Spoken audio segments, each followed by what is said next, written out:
The Obi-Wan Kenobi TV show is easily the worst of all modern slash all Disney Star Wars. People like to bash on the sequels, myself included. Those did so much damage to Star Wars, the brand. Like, to have a Star Wars movie not make an overwhelming amount of money, in theaters, like it just speaks to the fact that we haven't had a new movie out in theaters since what I believe Rise of Skywalker was 2019. But in my opinion, you can view the sequels just as their own thing, right? They take place so long after the original trilogy and so much longer after the prequels. It's easy to just ignore them, but the problem with Obi-Wan lies in its placement right before episode 4, Star Wars, like the original just Star Wars, and the show just does so much damage to that movie because we got Obi-Wan meeting Vader before before episode 4, like episode 3, that's the last time they're supposed to have met. Luke sees a lightsaber. We got people getting stabbed in the gut left, right, and center by lightsabers, and they're surviving. Poor Qui-Gon looks even weaker. Anyway, I'm just gonna go over the absolute worst offenses that this show does. A lot of people don't like Inquisitors as a concept. Me personally, I really like them. I think it's a good idea that there's just some Sith assassins that are still left in the galaxy to train to hunt the remaining Jedi, because there were thousands upon thousands of Jedi and stuff. Not every single one is going to die to Order 66. Although I believe too many have survived. There's way too many Order 66 survivors now. But I like the Inquisitor as a concept. Grand Inquisitor was one of the few things good about the Rebels TV show, in my opinion, and they just did him so dirty in the show. Like, just look at the guy.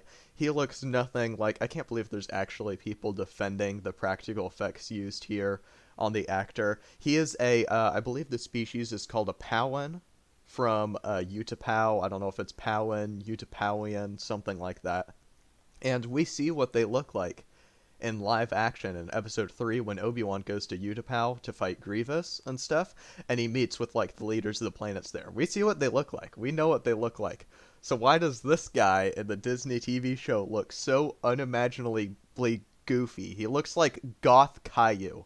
I can't just, oh my gosh, that's pretty terrible. And then they have him get stabbed in the gut with a lightsaber and survive.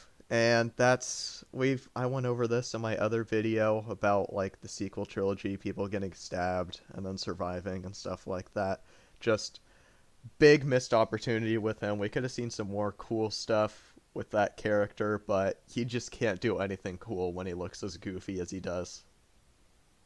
Leia meets Obi-Wan before episode 4. That should not have happened at all. Like in the beginning of Star Wars, the original Star Wars, the message, specifically says like, "Hey, my father spoke highly of you." That implies that I haven't met you or anything. I'm sure I can't remember how many years after episode 3 this show takes place, but Leia's got to be what, like somewhere between 6 to 10 years old, something like that. And then how old is she in episode 4? I believe she's only 18 or 19, because Luke's 18 or 19. So I doubt she would have forgotten something as important as that in the span of what, like 10 to 15 years. Even if you're that young, I can still remember some stuff when I was 5. Not that much. I'm sure if I had an important life-changing event, like being kidnapped by a galactic empire, and held for ransom and stuff like that.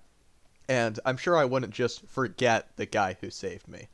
I don't know. I think that was a mistake. We also had Luke meet Obi-Wan a bit. That shouldn't have happened at all. Oh boy.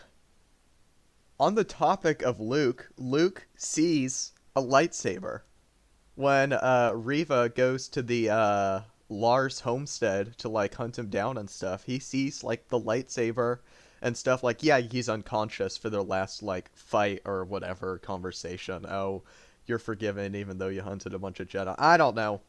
It's bullcrap. But he still saw one, and that's what matters. That like completely breaks the continuity of him seeing a lightsaber for the very first time in episode 4. Remember, he looks at like right down the barrel, almost like stabs himself right through the head, and Obi-Wan has to be like, "Stop! What are you doing, bro? Stop! That's a dangerous weapon." Tells about the Clone Wars. Yeah, no, that was a mistake.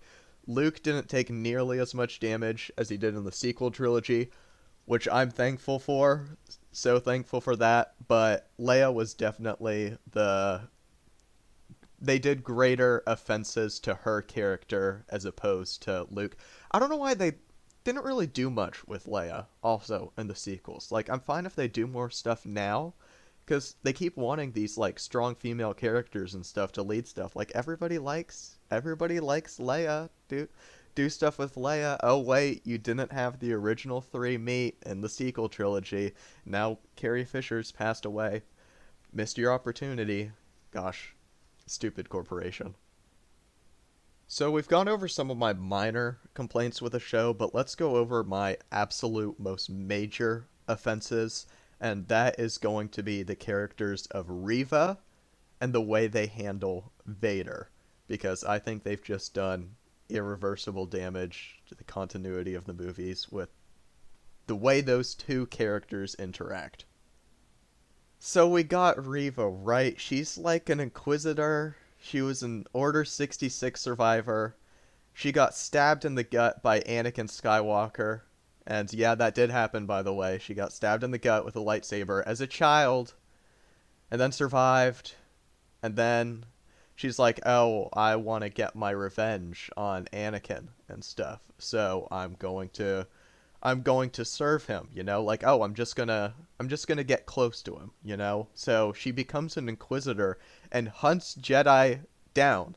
Like, she wants her revenge because Anakin, like, attempted to kill her and killed all her friends at the temple. So to get revenge on Anakin for killing Jedi, she kills Jedi. I don't know what her thought process was. Got stabbed in the gut. Uh, and then she's like, oh, yeah, I'm gonna go hunt down Kenobi because he's close to Anakin/Vader. And yeah, she knows that Anakin is Darth Vader, by the way. Nobody's supposed to know that. Vader kills people who know the truth, no matter how close or how powerful they are. She would get murked instantly. And I mean, yeah, Darth Vader does then go and stab her in the gut again for a second time, and she survives again. Now, I don't know if they're gonna say the excuse that she survives is because, like, oh, the first time she got stabbed, she had to get cybernetic implants in her stomach region to survive, and that's why she survived the second stabbing. She shouldn't have survived the first stabbing at all. Not to mention that she survives, like, Darth Vader just stabs her and is like, LOL, and then leaves.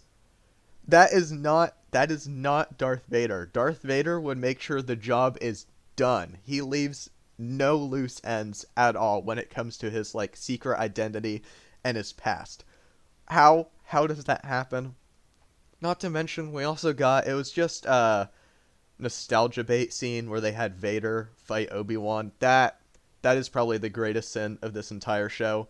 That should never have happened. It's so heavily implied that the last time Anakin sees Obi-Wan was episode 3 when Obi-Wan left him to die on Mustafar in the lava, right?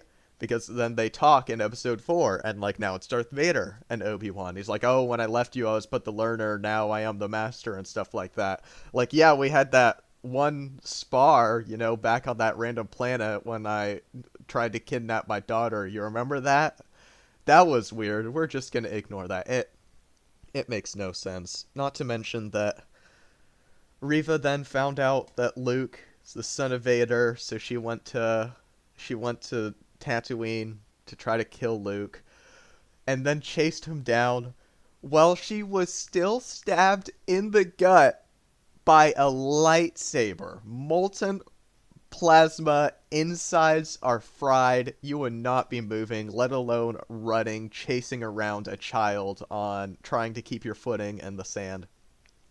That would never happen at all.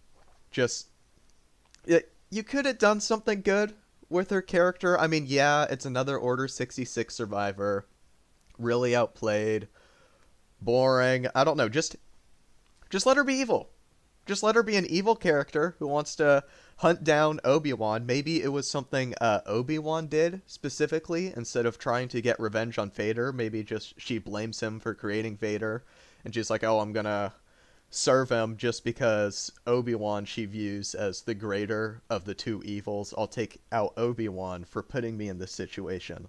Then I'll go handle Vader later." That would have made more sense, but no, she had to have a quote-unquote redemption arc, so to speak, and be told that she's fine, she's not a bad person. Yeah, Star Wars is all about, like, the forgiveness of sins and stuff, like, like Darth Vader got forgiven, paid with his life to in the end to save his son, and she did the same thing to save Luke, but that doesn't erase all the past crimes you did. Like, if Luke was like, hey, if Luke went to Darth Vader and was like, hey, listen, I know you did that whole Empire thing for, I don't know what, like 20 years, something like that. Just forget about that. It's not your fault. That didn't happen.